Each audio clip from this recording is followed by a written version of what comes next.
بإحسان إلى يوم الدين أما بعد أعوذ بالله من الشيطان الرجيم بسم الله الرحمن الرحيم من عمل صالحا من ذكر أو أنثى وهو مؤمن فلنحيينه حياة طيبة. وعن أبي الدرداء رضي الله تعالى عنه أنه قال رسول الله صلى الله عليه وسلم إن الله عز وجل يقول أنا الله لا إله إلا أنا مالك الملك ملك القلوب قلوب الملوك بيدي إن العباد إذا أطاعوني حولت قلوب ملوكهم عليهم بالرأفة والرحمة وإن العباد إذا عصوني حولت قلوب ملوكهم عليهم بالسخطة والنقمة فساموهم سوء العذاب فلا تشغلوا أنفسكم بالدعاء على الملوك ولكن اشغلوا أنفسكم بالذكر والتضرع أو كما قال عليه الصلاة والسلام.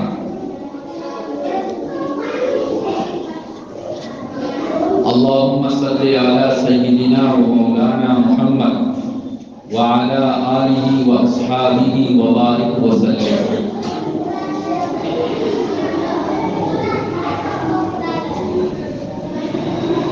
آج عام طور پہ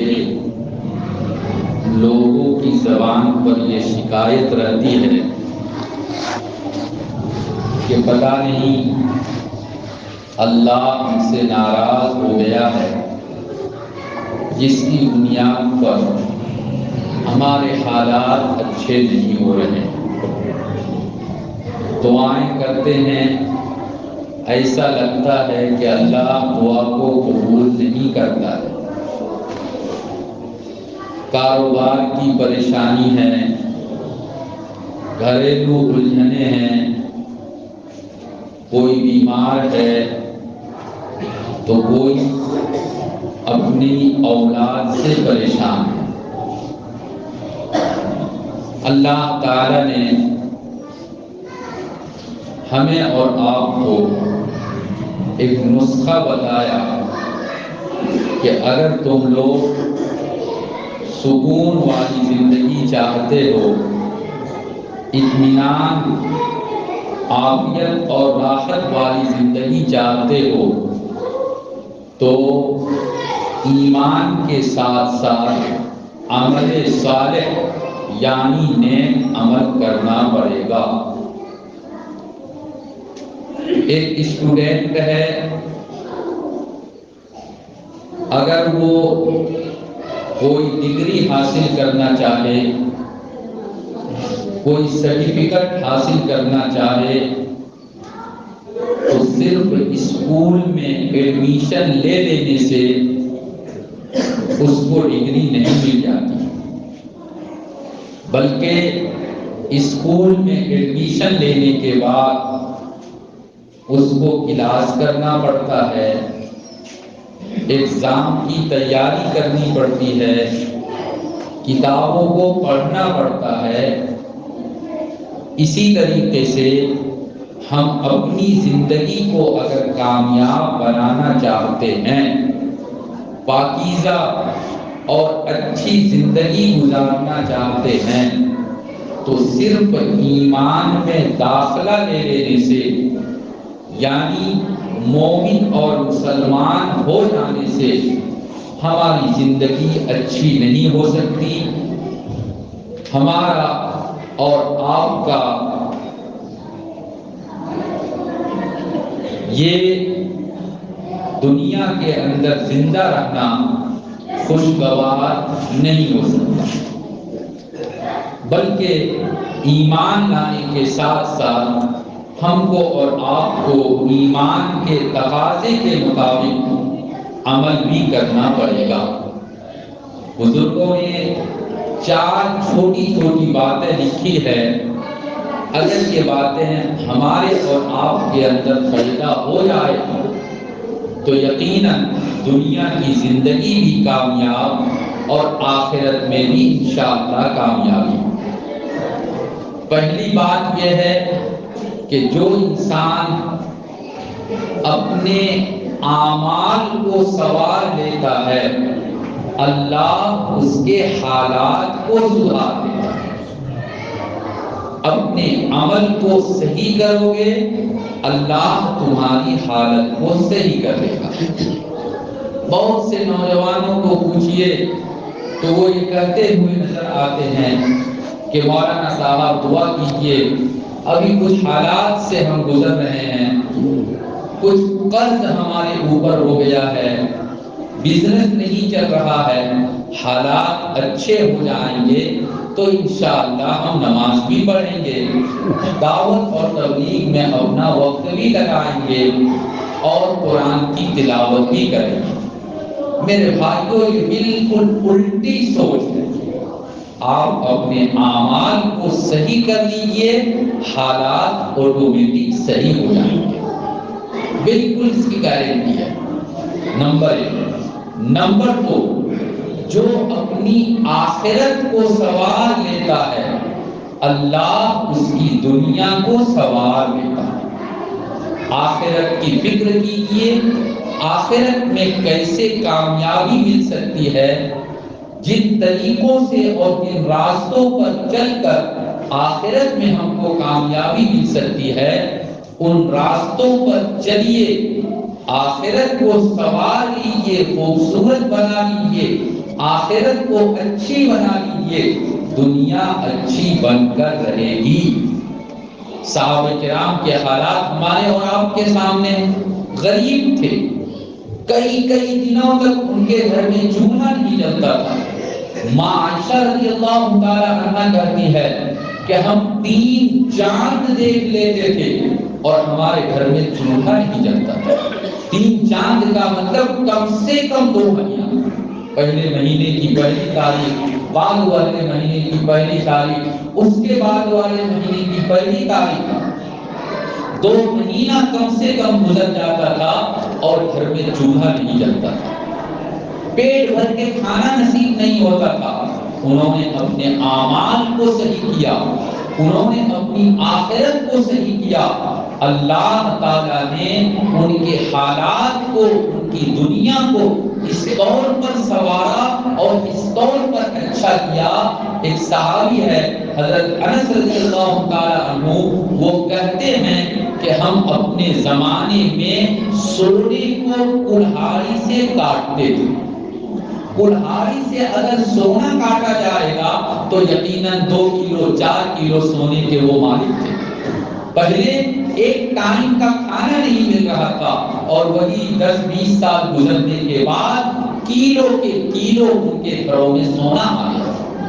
حضرت عمر رضی اللہ تعالیٰ عنہ فرماتے ہیں کہ ایک رات کو میں گشت کر رہا تھا، دیکھا کہ ایک عورت اپنے بچے کو زبردستی روٹی کھلا رہی ہے اور بچے کی عمر ابھی کھانے کو نہیں ہوئی ہے، بچہ رو رہا ہے، تکلیف ہو رہی ہے۔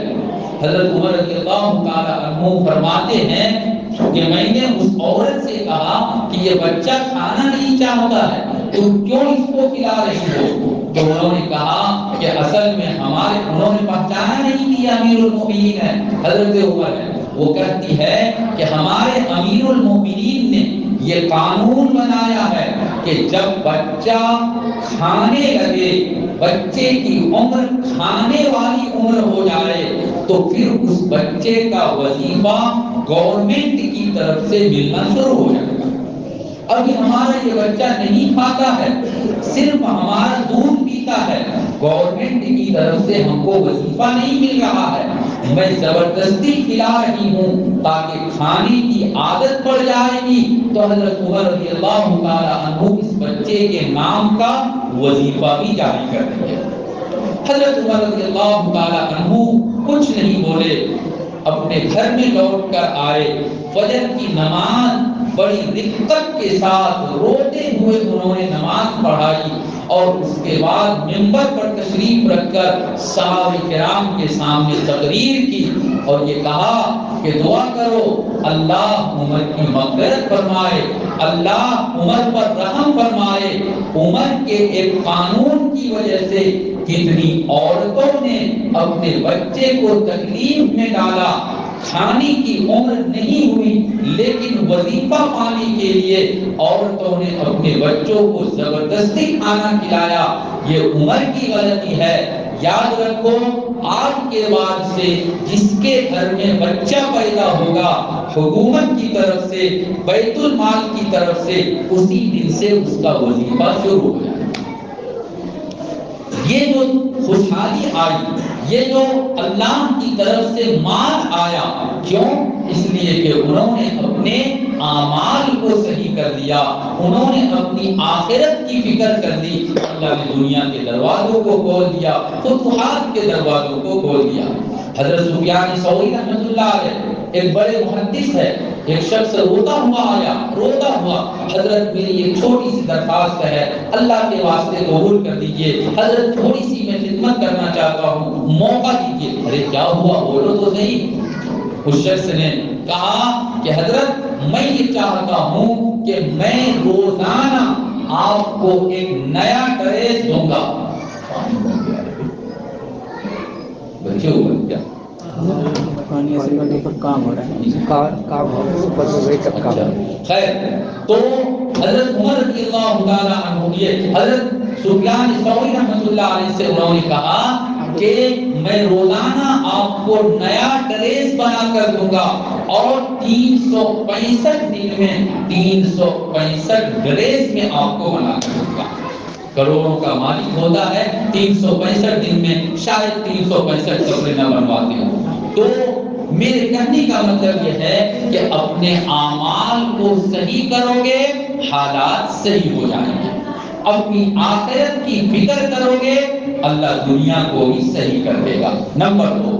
نمبر 3، جو شخص اللہ کے ساتھ اپنے رشتے کو، اپنے تعلق کو مضبوط کر دیتا ہے، اللہ تعالیٰ اس کے تعلقات اور اس کی محبت کو دنیا والوں میں عام کر دیتا ہے۔ جو اللہ والے ہوتے ہیں فقیر ہوتے ہیں، پیسے نہیں ان کے پاس، دولت نہیں ان کے پاس، لیکن جس علاقے میں جاتے ہیں مسلمان تو مسلمان، غیر مسلم بھی ان کی تعظیم کرتے ہیں۔ خواجہ معین الدین چشتی رحمۃ اللہ علیہ، کیا وہ آج کے طرح اس زمانے کا امبانی اور اڈانی تھا؟ کچھ نہیں، کوئی مال نہیں، کوئی دولت نہیں، لیکن آج سب لوگ ان کے دربار میں پہنچتے ہیں، ان کی قبر کی زیارت کے لیے پھول چادر جو لے کر پہنچے۔ یقیناً یہ تعظیم ہی کی تو بات ہے۔ اللہ نے ان کی محبت کو لوگوں کے دلوں میں ڈالا، اس لیے کہ انہوں نے اللہ سے اپنے رشتے کو مضبوط کر دیا تھا، اللہ سے وہ محبت کرتے تھے۔ حدیث میں آتا ہے کہ جب بندہ اللہ کی عبادت کرتا ہے اور اللہ اس بندے سے محبت کرنے لگتا ہے تو حضرت جبرائیل علیہ السلام سے اللہ کہتا ہے، اے جبرائیل آسمان کے فرشتوں میں اعلان کر دو کہ میں فلاں بندے سے محبت کرتا ہوں، فرشتے سارے کے سارے فرشتے میرے اس بندے سے محبت کرے۔ پھر وہی جبرائیل کو حکم ملتا ہے، جاؤ دنیا میں اور جا کر دنیا کے لوگوں کو بتا دو کہ وہ فلاں بندے سے محبت کرے، اس لیے کہ میں اس سے محبت کرتا ہوں۔ اللہ کی محبت کو، اللہ کے تعلق کو اپنے دل میں پیدا کیجیے، اور اللہ کی محبت اور تعلق پیدا ہوتا ہے اللہ کی عبادت کرنے سے، اللہ کی اطاعت کرنے سے۔ نمبر 3۔ نمبر 4 بزرگوں نے لکھا ہے کہ جو شخص اپنے دل کے اعمال کو صحیح کر لیتا ہے اللہ اس کی رات کے اعمال کو صحیح کر دیتا ہے۔ دن بھر جو موبائل دیکھے گا، غلط غلط ویڈیو، غلط غلط فوٹو دیکھے گا، رات کو سونے کے وقت وہ کبھی بھی دعا ضرور پڑھ کر نہیں سوئے گا، بلکہ وہ سونے سے پہلے بھی موبائل دیکھے گا، نیٹ چلائے گا، گندا فوٹو دیکھے گا، اس کے بعد سوئے گا۔ اپنے دن کے اعمال کو صحیح کر لو گے، اللہ رات کے اعمال کو صحیح کر دے گا۔ عشاء کی نماز کی توفیق ملے گی، اللہ نے چاہا تو تہجد کی بھی توفیق ملے گی، فجر کی نماز بھی جماعت کے ساتھ پڑھنے کی توفیق مل جائے گی۔ ہم دن میں جھوٹ بولتے ہیں، ہم دن میں لوگوں کو دھوکہ دیتے ہیں، دن میں لوگوں کے ساتھ غداری کرتے ہیں، دھوکہ بازی کرتے ہیں، رات میں اللہ عبادت کا موقع کیسے دے گا؟ 4 باتیں اپنے اندر پیدا کرو۔ بزرگوں نے تجربے کے بعد یہ لکھی ہے، نمبر 1، جو اپنے اعمال کو صحیح کر دیتا ہے اللہ اس کے حالات کو صحیح کر دیتا ہے۔ نمبر 2، جو اپنی آخرت کو صحیح کر دیتا ہے اللہ اس کی دنیا کو سدھار دیتا ہے، سنوار دیتا ہے، صحیح کر دیتا ہے۔ نمبر 3، جو اللہ کے ساتھ اپنا تعلق بنا لیتا ہے اللہ دنیا والوں کے ساتھ اس کے تعلق کو مضبوط کر دیتا ہے۔ نمبر 4، آخری جو بات ہے وہ یہ ہے کہ جو دن کے اعمال کو صحیح کر دے گا اللہ رات کے اعمال کو بھی صحیح کر دے گا۔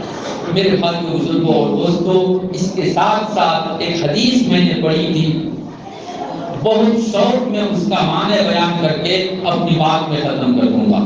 اللہ کے رسول صلی اللہ علیہ وسلم نے فرمایا، اللہ کہتا ہے، مطلب یہ حدیث قدسی ہے، بات اللہ کی، زبان اللہ کے رسول صلی اللہ علیہ وسلم کی۔ اللہ کہتا ہے، کیا کہتا ہے؟ انا اللہ، میں اللہ ہوں، لا الہ الا انا، مجھ کو چھوڑ کر اور کوئی اللہ نہیں، بس ایک اللہ عبادت کے لائق ہے۔ الحمدللہ ہم لوگ ایک ہی اللہ کے ماننے والے ہیں۔ لا الہ الا انا مالک الملک، پوری دنیا کا مالک میں، اللہ کہتا ہے پوری دنیا جتنے دیش کنٹریز ہے سب کا مالک اللہ۔ ملک الملوک، جتنے بھی دنیا میں بادشاہ ہے، راجا، مہاراجا، C M, P M, S P, D C, منتری، minister, M P, M L A, جو بھی ہو، سب کا مالک اللہ، سب کا بادشاہ اللہ۔ قلوب الملوک بیدی، اللہ کہہ رہا ہے کہ تمام بادشاہوں کا دل میری مٹھی میں ہے، میں جیسے چاہوں اس کے دل کو پھیر دوں۔ اللہ یا مثبت القلوب ثبت قلوبنا علی دین، یا مصرف القلوب صرف قلوبنا الی طاعتک، دل کو پھیرنے والا اللہ۔ اللہ ادھر چاہتا ہے دل کو پھیر دیتا ہے۔ اللہ نے بعد میں کہا، کیا کہا؟ ان العباد اذا اطاعونی حولت قلوب ملوکہم علیہم بالرأفۃ والرحمہ، میرے بندے جب میری اطاعت کرتے ہیں، میری عبادت کرتے ہیں، نماز پڑھتے ہیں، قرآن کی تلاوت کرتے ہیں، توحید کے مطابق اللہ کے راستے میں مال خرچ کرتے ہیں، چھوٹوں پر رحم، بڑوں پر شفقت کا معاملہ کرتے ہیں، جب بندے اللہ کی عبادت کرتے ہیں اللہ تعالی اس دیش کے راجا کو، پی ایم، سی ایم، منتری، منسٹر کو، اللہ تعالی سب کے دل کو نرم کر دیتا ہے۔ بندے جب اللہ کی عبادت کریں گے اللہ تعالی آٹومیٹک دیش کے چلانے والے راجا، مہاراجا اور جتنے منتری، منسٹر ہیں سب کے دل میں عبادت کرنے والوں کی محبت کو ڈال دیتا ہے، مسلمانوں کے ساتھ نرمی کا جذبہ اللہ اس کے اندر پیدا کر دیتا ہے۔ اور اگر مسلمان اللہ کی نافرمانی کرے، مسلمان اگر گناہ اور پاپ کا کام کرے، مسلمان رات دن جوا میں، مسلمان رات دن شراب میں، مسلمان رات دن گانا سننے میں، مسلمان رات دن ماں باپ کی نافرمانی میں، مسلمان رات دن غفلت کی زندگی گزارے، اللہ نے کہا کہ وَإِنَّ الْعِبَادَ إِذَا عَصَوْنِي حَوَّلْتُ قُلُوبَ مُلُوكِهِمْ عَلَيْهِمْ بِالسَّخْطَةِ وَالنِّقْمَةِ، میرے بندے جب میری نافرمانی کرتے ہیں، میرے بندے جب گناہ کا کام کرتے ہیں، تو اس دیش کے راجا کو، مہاراجا کو، اس دیش کے منتری، minister, M P, M L A کے دل کو ہم ٹائٹ کر دیتے ہیں، سخت کر دیتے ہیں۔ فَسَامُوهُمْ سُوءَ الْعَذَابِ، اور وہی منتری، وہی منسٹر، وہی سی ایم، وہی پی ایم اور وہی حکومت کے لوگ ہمارے مسلمان بندوں کو تکلیف دیتے ہیں۔ کبھی نہ جانے کس نام پر، گھر واپسی کے نام پر، کبھی موب لنچنگ کے ذریعہ، کبھی لو جہاد کے ذریعہ، اور آج کل ایک اور نیا فتنہ شروع ہوا، کبھی مدرسے کا نام لے کر، کبھی مسجد کا نام لے کر، اور کبھی گائے کا نام لے کر زبردستی پکڑیں گے، ذبح کر دیں گے، مار ڈالیں گے، ویڈیو بنائیں گے، لیکن کسی کے دل میں نرمی پیدا نہیں ہوگی۔ کارن ہمارا اور آپ کا پاپ، ہمارا اور آپ کا پاپ، ہماری اور آپ کی نافرمانی۔ ایسے موقع پر کیا کرنا ہے؟ بس اللہ کے رسول صلی اللہ علیہ وسلم کے دو جملے رہ گئے ہیں، بہت شارٹ میں بتلا رہا ہوں۔ اللہ کے رسول صلی اللہ علیہ وسلم نے فرمایا کہ جب تمہارے دیش کے چلانے والے، جب تمہارے ملک کے منتری، منسٹر، تمہارے عہدیداران اگر تم پر ظلم کرے، اے مسلمانوں، فلا تشغلوا انفسکم فی الدعاء علی الملوک، چائے کے ہوٹل میں بیٹھ کر، کسی کے گھر میں بیٹھ کر، کہیں 10 آدمی جمع ہو کر کسی منتری، minister, M P, M L A کے لیے بد دعا مت کرو کہ فلاں صاحب نے یہ قانون بنایا، مسلمان پریشانی میں پڑ گئے، زمین کا یہ مسئلہ پیدا ہو گیا، یا ہماری جان کے سلسلے میں ایک ایسا قانون بنایا، جیسے آگے آیا تھا NRC وغیرہ کا مسئلہ، CAA کا مسئلہ، تو فلاں کی وجہ سے یہ قانون آیا، اللہ اس کو برباد کر دے، اللہ اس کو ہلاک کر دے، اللہ اس کا بیڑا غرق کر دے۔ خبردار خبردار، نبی پاک صلی اللہ علیہ وسلم کا طریقہ قطعاً یہ نہیں ہے کہ وہ کسی کے لیے بد دعا کرے، اگر ہمارے ساتھ دوستی کرے تو بھی ہم بد دعا نہیں، اور اگر دشمنی کرے تو بھی ہم بد دعا نہیں کریں گے۔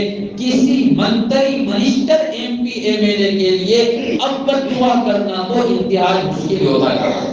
ہمارے آسام کا ایک مسئلہ سامنے آیا، بہت مصیبت آئی حکومت کی طرف سے، لوگوں کے گھر کو اجاڑا جا رہا تھا، NRC کا نیا نیا مسئلہ پھر اٹھ رہا تھا، تو مسجد میں امام صاحب نے قنوت نازلہ پڑھنا شروع کیا، فجر کے وقت دوسری رکعت میں اللہم اہدنا فیمن ہدیت، آپ لوگوں کے یہاں بھی ہوتا ہے، ہمارے یہاں بھی ہوتا ہے، تو امام صاحب کو OC نے تھانہ میں بلایا، دھیان سے سنیے، امام صاحب کو OC نے تھانہ میں بلایا اور کہا امام صاحب آپ میرے لیے بد دعا کرتے ہیں، کھاؤ ڈنڈے، کرو تم کتنی بد دعا، دیکھتے ہیں تمہارا اللہ کی تمہاری بد دعا قبول کرتا ہے یا میرا ڈنڈا تم کو تکلیف دیتا ہے۔ تو کسی کے لیے بد دعا کرنے سے مسئلہ حل نہیں ہوگا، کرنا کیا ہے؟ وَلَكِنِ اشْغُلُوا أَنفُسَكُمْ بِالذِّكْرِ وَالتَّضَرُّعِ، مسلمانوں دو کام کر دو، حالات صحیح ہو جائیں گے، پریشانیاں ختم ہو جائیں گی۔ نمبر 1، خوب زیادہ سے زیادہ اللہ کو یاد کرو۔ اللہ کو یاد کرنے کا مطلب اللہ اللہ اللہ پڑھتے رہو، لا الہ الا اللہ پڑھو، سبحان اللہ، الحمدللہ، اللہ اکبر، چلتے پھرتے اٹھتے بیٹھتے سوتے جاگتے اللہ کو یاد کرو، نمازوں کے ذریعہ یاد کرو، قرآن کی تلاوت کے ذریعہ اللہ کو یاد کرو، دکان میں اگر آپ ہیں وہاں پر اللہ کو یاد کرو، وَالتَّضَرُّعُ، اور دوسرا کام یہ ہے کہ رو رو کر اللہ کے واسطے 24 گھنٹے میں 5 منٹ کا وقت نکالو، کم سے کم 5 منٹ کا وقت، 2 رکعت صلاۃ التوبہ نفل کی نیت سے پڑھ کے، اور 3-4 منٹ رو رو کر اللہ سے دعا کرو، اے اللہ اس مصیبت میں آپ نے ہم کو گرفتار کر دیا، کس قوم کے حوالے آپ نے مسلمان کو کر دیا، کیسے لوگوں کو ہم پر آپ نے مسلط کر دیا، اے اللہ ہم سے راضی ہو جائیں گے، ہماری تکلیف کو ختم کر دیجیے۔ رو رو کر بندہ جب اللہ سے دعا کرتا ہے، اللہ اس بندے کی دعا کو ضرور قبول کرتا ہے۔ یہ 2-3 باتیں آپ لوگوں کے سامنے بیان کی گئی۔ میرے بھائیوں، اپنے اعمال کو صحیح کر لو، حالات صحیح ہو جائیں گے۔ اللہ عمل کی توفیق عطا فرمائے۔ وآخر دعوانا الحمدللہ۔